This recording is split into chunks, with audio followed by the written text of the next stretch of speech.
नमस्कार दोस्तों, स्वागत है आपका हमारे अपने YouTube चैनल संजीवनी मेडिकल एजुकेशन में। मैं हूं डॉक्टर गोपाल, स्वागत करता हूं आपका। दोस्तों, आजकल भाग दौड़ की जिंदगी में लोगों के पास अपने लिए समय बचा नहीं है। लोगों को अपने बारे में चिंता करने के लिए समय नहीं है। अपने बॉडी की हेल्थ चेकअप के लिए, हेल्थ के बारे में जानने के लिए, हेल्थ के में क्या प्रॉब्लम चल रही है उसके बारे में जानने के लिए समय नहीं है। इतनी भागम भाग जिंदगी में आदमी इतना ज़्यादा व्यस्त है, बिजी है अपनी लाइफ में, कि अपने हेल्थ के बारे में वो टाइम नहीं दे पा रहा है। जी हाँ, आज हम बात कर रहे हैं एक कॉमन प्रॉब्लम के बारे में, है कमर दर्द। कमर दर्द एक आम इंसान को एक जकड़ के रखा हुआ है, एक आम आदमी को परेशान करके रखा है। आदमी भाग रहा है, आदमी चल रहा है, आदमी दौड़ रहा है, अपने काम में व्यस्त है, लेकिन वो थका हुआ है। लेकिन अपने लिए उसको ध्यान देने के लिए समय नहीं है, टाइम नहीं है उसके पास। क्या करते हैं? आखिर ये कमर दर्द क्यों होता है? कमर दर्द के क्या कारण है? कमर दर्द क्यों होता है? किन के कारण से होता है? क्या लक्षण दिखाई देते हैं जिसे ये कहने को तो कमर दर्द एक कॉमन वर्ड है। एक कॉमन वर्ड है, लोग इसे नजरअंदाज कर देते हैं। लेकिन आपको जान के हैरानी होगी कि ये कमर दर्द एक आम प्रॉब्लम समझते हैं लोग, लेकिन ये एक आम प्रॉब्लम है नहीं। जी हाँ, हम इसके बारे में आज चर्चा करने वाले हैं कि कमर दर्द क्या होता है और क्यों होता है, और क्यों आम लोगों को परेशान करके रखा हुआ है ये कमर दर्द। तो चलिए शुरू करते हैं दोस्तों। कमर दर्द, इसे आम भाषा में मेडिकल वर्ड में, इसे मेडिकल टर्म्स में लंबैको के नाम से जानते हैं। लंबैको मतलब लंबर रीजन। अपने स्पाइनल कॉर्ड में कई प्रकार के वर्टिब्रास होते हैं, रीढ़ की हड्डियां होती हैं, सर्वाइकल होता है, थोरेसिक होता है, लंबर होता है, सैक्रम होता है, कॉक्सियल होता है। लेकिन हमको जो प्रॉब्लम होती है कमर दर्द की, जो प्रॉब्लम होती है लंबर रीजन से लेकर सक्रम रीजन तक होती है। यानी कि लंबर वर्टेब्रा से लेकर सक्रम वर्टेब्रा तक, यानी कि लंबर वर्टेब्रा, लंबर रीढ़ की हड्डी से सक्रम रीढ़ की हड्डी तक ये प्रॉब्लम बनी रहती है। ज्यादातर ये प्रॉब्लम क्यों देखने को मिलती है? ज्यादातर प्रॉब्लम इसलिए देखने को मिलती है क्योंकि ज्यादातर ये एज में 30 ईयर के बाद, 30 साल की उम्र के बाद ज्यादातर महिलाओं में ये प्रॉब्लम कमर दर्द की देखने को मिलती है। क्योंकि ये ऑस्टियोपोरोसिस यानी कि हड्डियां कमजोर होने लग जाती है। उस समय हमारे बोन से जो कैल्शियम का डिपोजिशन होता है, कैल्शियम का रिजर्वेशन होता है, कैल्शियम की कमी हो जाती है हमारे बोन में। जैसे हमारे हड्डियों में कैल्शियम की कमी होती है, हमको कमर दर्द की शिकायत शुरू हो जाती है। ये ज्यादातर महिलाओं को ज्यादातर देखने को मिलता है पुरुषों की अपेक्षा। लेकिन ओवरवेट जो महिलाएं होती है उनको ये ज्यादातर देखने को मिलती है। ओवरवेट जो पुरुष होते हैं, जो मेल्स होते हैं, उनको भी ये प्रॉब्लम देखने को मिलती है। जो सबसे पहला कारण है कमर दर्द का, आपका ओवरवेट होने के कारण कमर दर्द की समस्या बनी रहती है। दूसरा कारण है, अगर आपके हड्डियों में कैल्शियम की कमी हो गई है, कैल्शियम का डिपोजिशन नहीं हो रहा है, कैल्शियम डिजेनरेट हो रही है, बोन डिजेनरेट हो रहा है, जिसके कारण कमर दर्द बना हुआ है। कमर दर्द के और बहुत सारे कारण हैं, जिसमें विटामिन B12 यानी कि विटामिन B12 की कमी हो गई, विटामिन बी कॉम्प्लेक्स की कमी हो गई।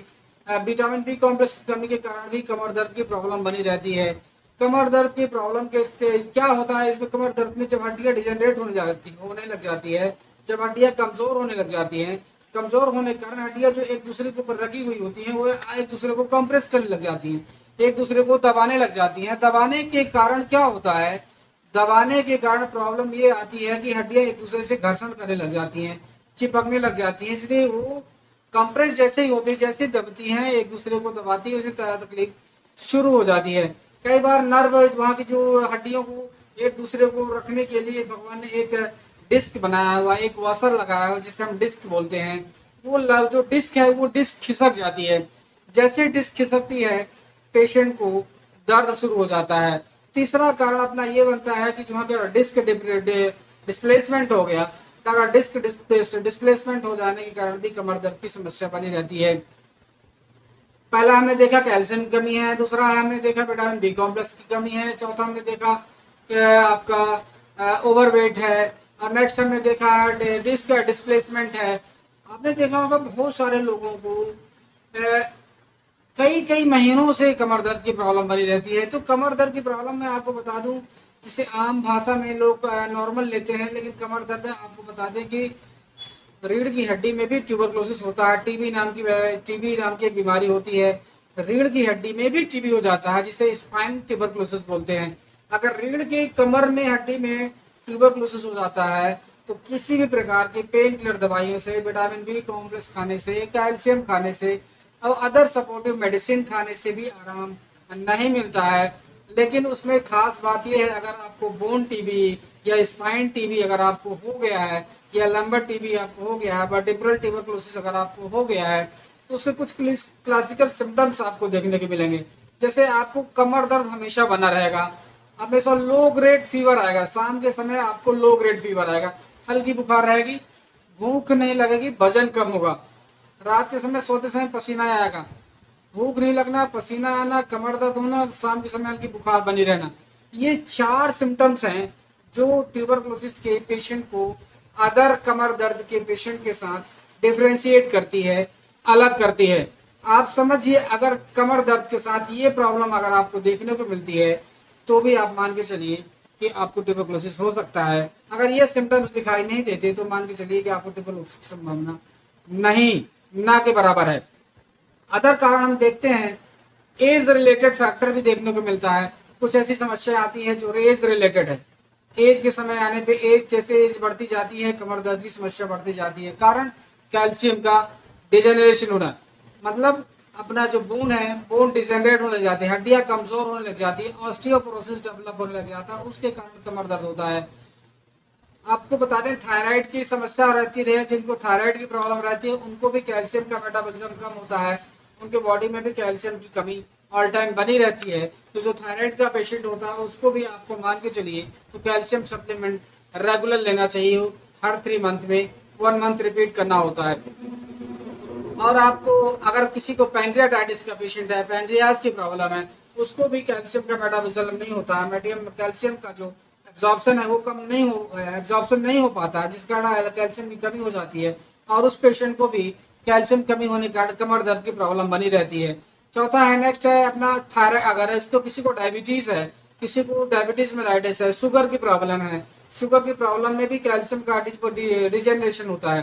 क्या मतलब, कैल्शियम थायराइड सॉरी आपके शुगर की दवाई हम जो खाते हैं डायबिटीज को कंट्रोल करने के लिए, जो शुगर की हम दवा खाते हैं वो कैल्शियम के मेटाबॉलिज्म को कम करती है, उसके एब्जॉर्प्शन को कम करती है, उसके एब्जॉर्प्शन को कम करने के कारण हमको कमर दर्द की प्रॉब्लम बनी रहती है। और कुछ ऐसी समस्या जो ओवरवेट होने के कारण ये प्रॉब्लम बनी रहती है। अगर इस तरह की कोई प्रॉब्लम अगर आपको आती है तो आप समझ के चलिए, तो आपको 2-4 सिम्टम्स अगर आपको दिखाई देते हैं तो आपको कैल्शियम कमी हो सकती है, या उसकी वजह से कमर दर्द हो रहा है, आपको ओवरवेट है उसकी वजह से कमर दर्द हो रहा है, आपको विटामिन बी कॉम्प्लेक्स की कमी है उसकी वजह से कमर दर्द हो रहा है, आपको विटामिन B12 की कमी है उसकी वजह से कमर दर्द हो रहा है, आपको कैल्शियम की कमी है उसकी वजह से कमर दर्द हो रहा है, आपको थायराइड है कैल्शियम डिपोजिट नहीं हो रहा उसकी वजह से कमर दर्द हो रहा है, आपको डायबिटीज है उसकी वजह से कैल्शियम डिपोजिट नहीं हो रहा है, एब्जॉर्प्शन नहीं हो रहा है उसकी वजह से कमर दर्द हो रहा है, एज रिलेटेड अगर उम्र ज्यादा है उसकी वजह से कैल्शियम का डिपोजिशन नहीं हो रहा है उसकी वजह से कमर दर्द हो रहा है। ये चीजें आपको समझनी होगी, आपको खुद को आइडेंटिफाई करना होगा कि हमको कहाँ पे प्रॉब्लम देखने को मिल रही है जिसके कारण कैल्शियम की कमी हमको हो रही है, हमको कमर दर्द हो रहा है। अगर इस तरह की कोई सिम्टम्स अगर आपको दिखाई देते हैं तो आप मान के चलिए तो आपको ये प्रॉब्लम हो सकती है। अगर इस तरह की प्रॉब्लम अगर आपको दिखाई देती है तो आप अपने डॉक्टर को अपने डॉक्टर से जरूर बात करें और अपने डॉक्टर को दिखाएं कि आपको कमर दर्द की प्रॉब्लम क्यों हो रही है, कॉमन है या कि फिर अनकॉमन है। अगर इस तरह की प्रॉब्लम अगर आपको बनी हुई है तो आप नॉर्मल है तो आप कैल्शियम की एक टैबलेट डेली 3 मंथ तक रेगुलर ले सकते हैं। आप विटामिन बी कॉम्प्लेक्स की टैबलेट मिनरल्स के साथ, एंटीऑक्सीडेंट के साथ में टैबलेट बी का विटामिन बी को जिंक जी के नाम से आती है उसको आप रेगुलर ले सकते हैं। आप थायराइड की दवाई खाते हैं उसके साथ आप कैल्शियम सप्लीमेंट ले सकते हैं। आप शुगर की दवा खाते हैं उसके साथ कैल्शियम सप्लीमेंट ले सकते हैं। अगर आपको बॉडी वेट कम है तो आप प्रोटीन के साथ कैल्शियम सप्लीमेंट ले सकते हैं। अगर आपको लगातार इनको खाने के बाद भी अगर आपको सिम्टम्स बना हुआ है, प्रॉब्लम खत्म नहीं हो रही है, तो आप अपने डॉक्टर से जरूर चर्चा करें। और एक टैबलेट विशेष खास कर आती है रेनर्व प्लस या रेशनर प्लस के नाम से आती है, उसे आप रेगुलर आप 3 मंथ अगर आप खाते हैं, अगर आपको स्पाइन ट्यूबरकुलोसिस नहीं है तो आप ये कि आपकी जो प्रॉब्लम है कैल्शियम के साथ लेंगे तो आप पूरी तरह से ठीक हो जाते हैं। इसके साथ साथ आपको अपने डाइट में आपको सुधार करना पड़ेगा। डाइट में सुधार करने के लिए आपको डाइट प्लान चेंज करनी पड़ेगी, आपको लाइफस्टाइल में बदलाव करना पड़ेगा। डाइट प्लान में आपको क्या करना पड़ेगा, आप अपने खाने में आप मिल्क जरूर शामिल करेंगे। आप अपने खाने में calcium rich diet, milk, dairy product आप ले सकते हैं, सप्लीमेंट ले सकते हैं, आप ग्रीन लीफी वेजिटेबल्स ले सकते हैं। कैल्शियम का प्रेजेंटेशन उसमें काफ़ी हद तक रहता है। जो वाइट कलर का जो होता है कोई भी चीज़ जो सफ़ेद लिए होगा, आप समझ लीजिए कि उसमें कैल्शियम की मात्रा ज़्यादा रहती है। उसे आप सेवन करने की कोशिश करें, जिससे आपको कैल्शियम की मात्रा पूरी हो। एक्सरसाइज करेंगे। अगर आप सेडेंटरी लाइफ है, आप बैठने का काम करते हैं, तो आप बीच बीच में उठ के आप थोड़ा सा वॉक करें, पैरों को चलाएं, ऐसे ऐसे करके बैठे बैठे कुर्सी में बैठ के ऐसे चला सकते हैं। आप वॉक कर सकते हैं 5 मिनट ऑफिस में ही, मॉर्निंग वॉक कर सकते हैं आधे घंटे, आप जैसे सूटेबल महसूस करें। आप पहले स्टार्टिंग में आप धीरे से शुरू करें, फिर तेज करें, फिर ब्रिस्क वॉक, तेज वॉक करें, तेजी से चलें, आधे घंटे रेगुलर वॉक करें। तो विटामिन डी लें। विटामिन डी लेने से आपकी हड्डियां मजबूत होती है, कैल्शियम के एब्जॉर्प्शन को बढ़ाती है। विटामिन डी की मात्रा अगर आप नहीं ले पाते हैं तो सप्लीमेंट के माध्यम से आप लें। तो इस तरह आप करके आप निश्चित तौर पे आप योगा अपना सकते हैं। आप सीधी तरफ लेट के पैर को ऊपर उठा के एक्सरसाइज कर सकते हैं। योगा अपना के योगा अगर एक्सरसाइज करके आप अपने कमर दर्द की प्रॉब्लम को आप ठीक कर सकते हैं, खुद ही, बिना डॉक्टर के सलाह के। आई होप ये टॉपिक आपको समझ में आया होगा कि कमर दर्द क्यों होता है, किन कारण होता है और क्या लक्षण दिखाई देते हैं, आप उसे खुद कैसे ठीक कर सकते हैं। अगर ये जानकारी आपको थोड़ी भी समझ में आई तो हमारे चैनल संजीवनी मेडिकल एजुकेशन को आप जरूर सब्सक्राइब करिए। मैं ऐसे ही इंफॉर्मेटिव वीडियो लाते रहता हूँ और लोगों को जागरूक करने की कोशिश करता रहता हूँ। इसलिए आप हमें सपोर्ट कीजिए और हमारे वीडियो को आप देखिए और लोगों को शेयर करिए, जिससे लोगों को जानकारी मिले कि वो अपने कमर दर्द और दूसरी हेल्थ रिलेटेड प्रॉब्लम को कैसे जान सकते हैं, कैसे समझ सकते हैं और कैसे उसके बारे में बात कर सकते हैं और उसका क्या इलाज कर सकते हैं। आशा करता हूँ ये टॉपिक आपको अच्छा लगा होगा, समझ में आया तो हमें ज़रूर सपोर्ट करिए, शेयर ज़रूर करिए लोगों को, जिससे जानकारी दूसरे तक पहुँचे और आप अपना फर्ज ज़रूर निभाएं। आशा करता हूँ आपको ये टॉपिक समझ में आया हुआ। तब तक के लिए मिलते हैं नेक्स्ट वीडियो में। अपना ध्यान रखिए। तब तक के लिए थैंक यू वेरी मच।